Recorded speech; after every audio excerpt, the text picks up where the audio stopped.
Friday, July 3rd, 1942.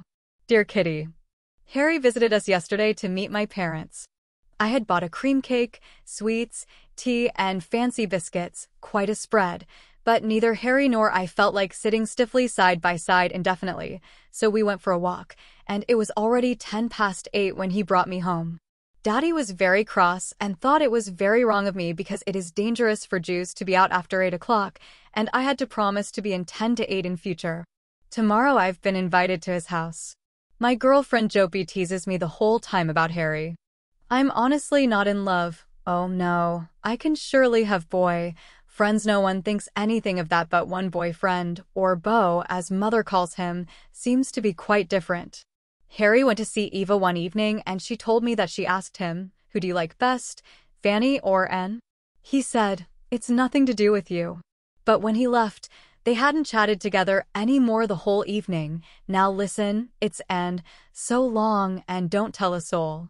And like a flash, he was gone. It's easy to see that Harry is in love with me, rather fun for a change. Margot would say, Harry is a decent lad. I agree, but he is more than that. Mummy is full of praise. A good-looking boy. A well-behaved, nice boy. I'm glad that the whole family approve of him. He likes them too, but he thinks my girlfriends are very childish, and he's quite right. Yours, Anne. Sunday morning, July 5th, 1942.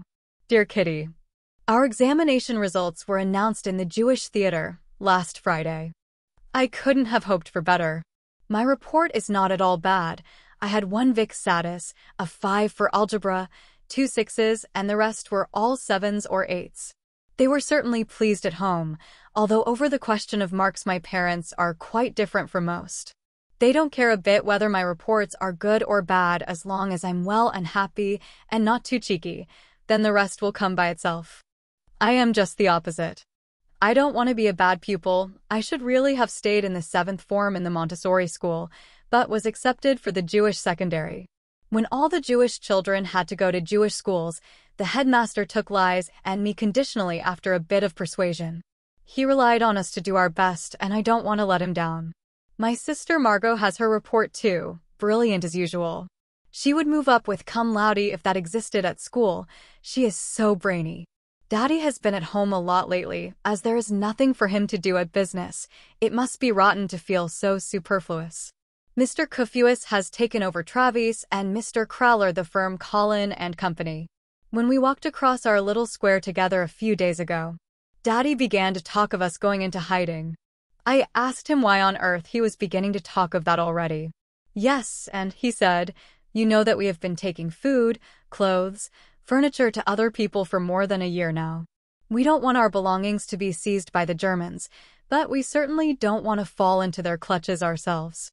So we shall disappear of our own accord and not wait until they come and fetch us. But, Daddy, when would it be? He spoke so seriously that I grew very anxious. Don't you worry about it, we shall arrange everything. Make the most of your carefree young life while you can. That was all. Oh, may the fulfillment of these somber words remain far distant yet. Yours, Anne. Wednesday, July 8th, 1942. Dear Kitty, years seem to have passed between Sunday and now. So much has happened, it is just as if the whole world had turned upside down.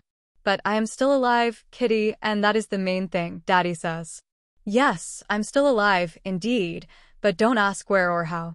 You wouldn't understand a word, so I will begin by telling you what happened on Sunday afternoon. At 3 o'clock, Harry had just gone, but was coming back later. Someone rang the front doorbell. I was lying lazily reading a book on the veranda in the sunshine, so I didn't hear it. A bit later, Margot appeared at the kitchen door looking very excited. The SS have sent a call-up notice for Daddy, she whispered. Mummy has gone to see Mr. Van Don already. Van Don is a friend who works with Daddy in the business. It was a great shock to me. A call-up. Everyone knows what that means. I picture concentration camps and lonely cells. Should we allow him to be doomed to this? Of course, he won't go, declared Margot, while we waited together. Mummy has gone to the Van Dons to discuss whether we should move into our hiding place tomorrow. The Van Dons are going with us, so we shall be 7 in all. Silence. We couldn't talk any more. thinking about Daddy, who, little knowing what was going on, was visiting some old people in the Jutes Invalide, waiting for Mummy. The heat and suspense all made us very overawed and silent. Suddenly the bell rang again. "That is Harry," I said. "Don't open the door." Margot held me back, but it was not necessary as we heard Mummy and Mr. Van Don downstairs, talking to Harry. Then they came in and closed the door behind them. Each time the bell went, Margot or I had to creep softly down to see if it was Daddy, not opening the door to anyone else. Margot and I were sent out of the room. Van Don wanted to talk to Mummy alone. When we were alone together in our bedroom, Margot told me that the call-up was not for Daddy, but for her. I was more frightened than ever and began to cry. Margot is 16. Would they really take girls of that age away alone? But thank goodness she won't go. Mummy said so herself. That must be what Daddy meant when he talked about us going into hiding. Into hiding, where would we go? In a town or the country? In a house or a cottage? When? How? Where? These were questions I was not allowed to ask, but I couldn't get them out of my mind. Margot and I began to pack some of our most vital belongings into a school satchel. The first thing I put in was this diary, then hair curlers, handkerchiefs, school books, a comb, old letters. I put in the craziest things with the idea that we were going into hiding. But I'm not sorry, memories mean more to me than dresses.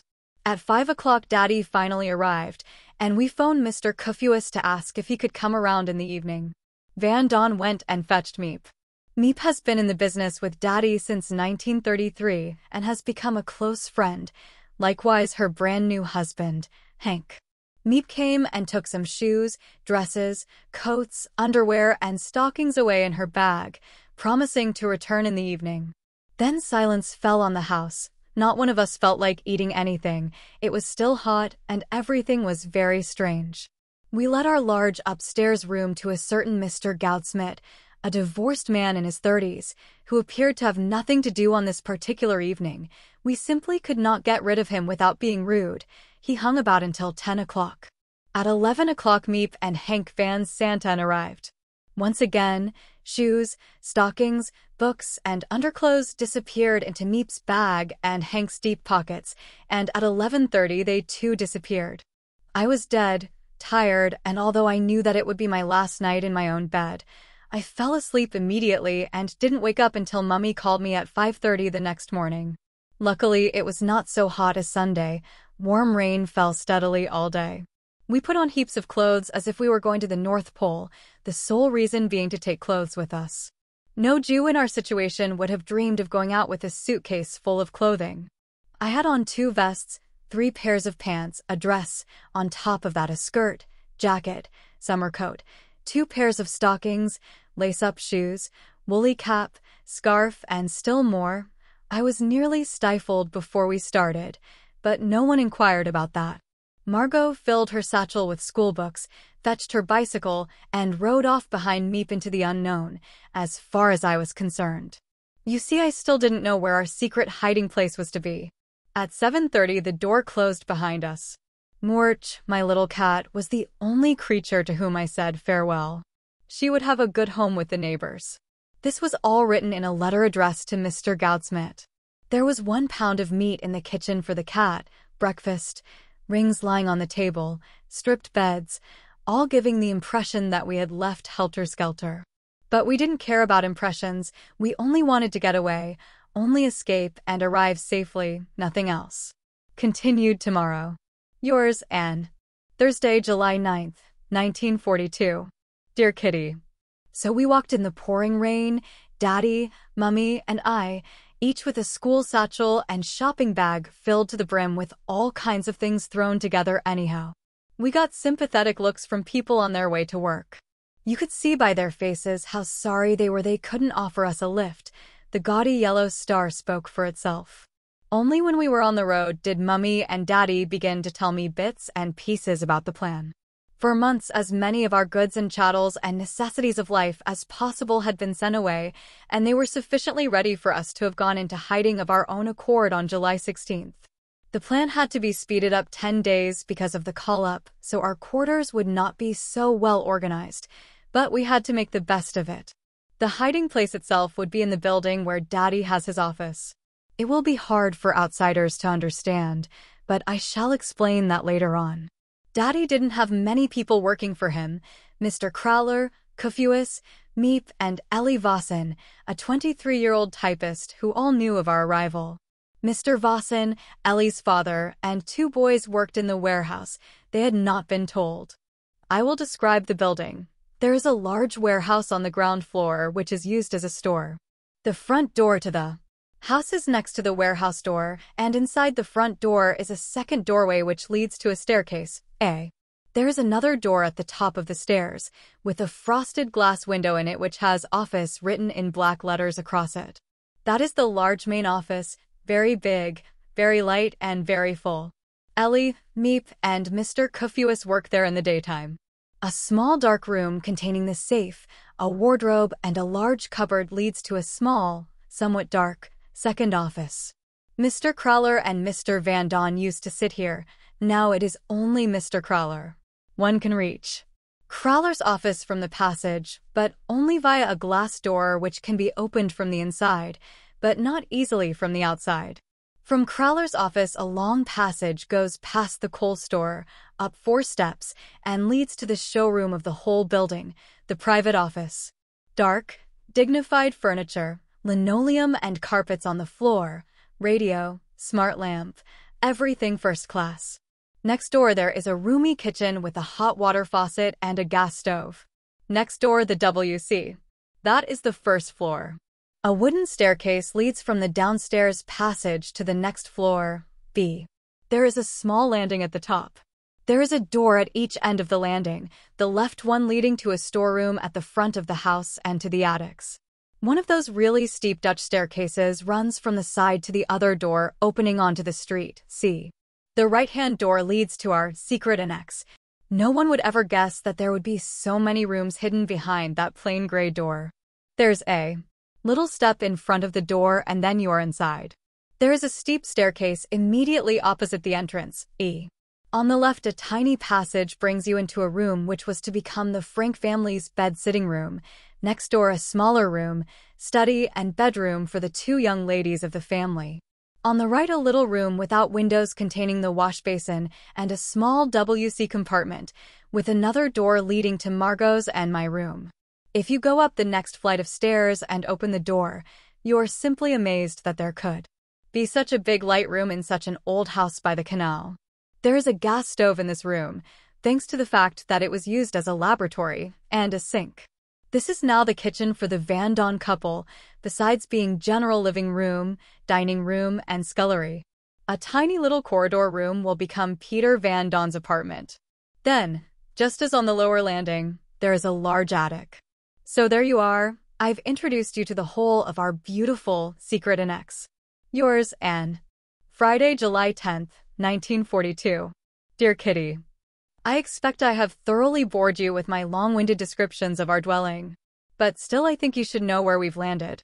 But to continue my story, you see, I've not finished yet. When we arrived at the Prinsengracht, Miep took us quickly upstairs and into the secret annex.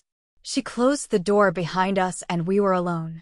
Margot was already waiting for us, having come much faster on her bicycle. Our living room and all the other rooms were chock full of rubbish, indescribably so. All the cardboard boxes which had been sent to the office in the previous months lay piled on the floor and the beds. The little room was filled to the ceiling with bedclothes. We had to start clearing up immediately if we wished to sleep in decent beds that night. Mummy and Margot were not in a fit state to take part. They were tired and lay down on their beds. They were miserable, and lots more besides. But the 2 clearers up of the family, Daddy and myself, wanted to start at once. The whole day long we unpacked boxes, filled cupboards, hammered and tidied, until we were dead beat. We sank into clean beds that night. We hadn't had a bit of anything warm the whole day, but we didn't care. Mummy and Margot were too tired and keyed up to eat, and Daddy and I were too busy. On Tuesday morning we went on where we left off the day before. Lily and Miep collected our rations for us. Daddy improved the poor blackout. We scrubbed the kitchen floor, and were on the go the whole day long again. I hardly had time to think about the great change in my life until Wednesday. Then I had a chance, for the first time since our arrival, to tell you all about it, and at the same time to realize myself what had actually happened to me and what was still going to happen. Yours, Anne. Saturday, July 11th, 1942. Dear Kitty, Daddy, Mummy, and Margot can't get used to the sound of the Westertorn clock yet, which tells us the time every quarter of an hour. I can. I loved it from the start, and especially in the night, it's like a faithful friend. I expect you will be interested to hear what it feels like to disappear. Well, all I can say is that I don't know myself yet.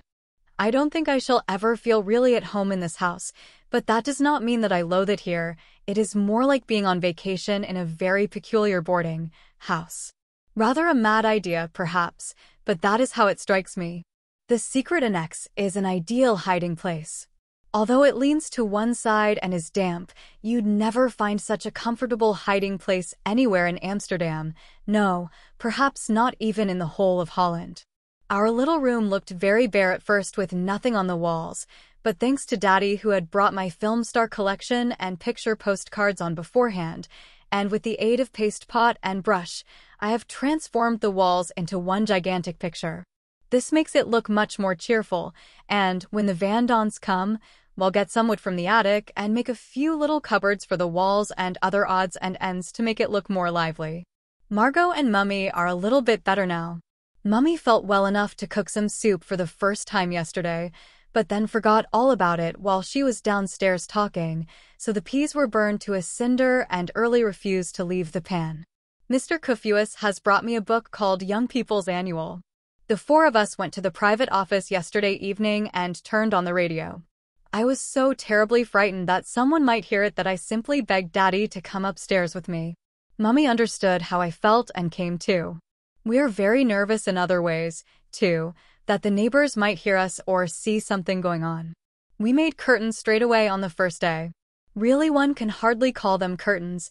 They are just light, loose strips of material, all different shapes, quality, and pattern, which Daddy and I sewed together in a most unprofessional way. These works of art are fixed in position with drawing pins, not to come down until we emerge from here. There are some large business premises on the right of us and on the left a furniture workshop. There is no one there after working hours, but even so, sounds could travel through the walls. We have forbidden Margot to cough at night, although she has a bad cold, and make her swallow large doses of codeine. I am looking for Tuesday when the Vandons arrive. It will be much more fun and not so quiet. It is the silence that frightens me so in the evenings and at night. I wish like anything that one of our protectors could sleep here at night. I can't tell you how oppressive it is never to be able to go outdoors. Also, I'm very afraid that we shall be discovered and be shot.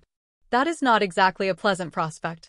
We have to whisper and tread lightly during the day, otherwise the people in the warehouse might hear us. Someone is calling me. Yours, Anne.